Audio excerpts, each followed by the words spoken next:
అండి, సింపుల్గా టేస్టీగా మన ఇంట్లో అందరూ ఇష్టపడే బ్రెడ్ ఆమ్లెట్ని ఎలా తయారు చేయాలో చూద్దాం. ప్రియ రాగాలే గుండెలోన పొంగుతున్న ఈ వేళ, ప్రియ గానాలే కన్ని ప్రేమ దోచుకున్న శుభవేళ, చేరాలి సొగసుల తీరం, సాగాలి ప్రకృతి తాళం, తగ్గాలి తనువుల దూరం, తీరాలి వయసుల తాపం.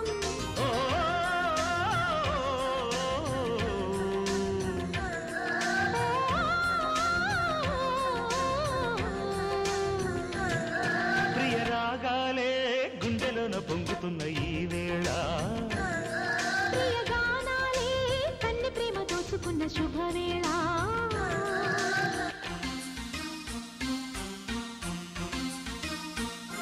ఈ రెసిపీ మీ అందరికీ నచ్చిందని అనుకుంటున్నానండి. ఇలాంటి ఇంకా టేస్టీ రెసిపీస్ కోసం మన లక్ష్మీస్ లైఫ్ ఛానల్ని లైక్ చేయండి, షేర్ చేయండి, అలాగే సబ్స్క్రైబ్ చేయడం మర్చిపోకండి. Thank you.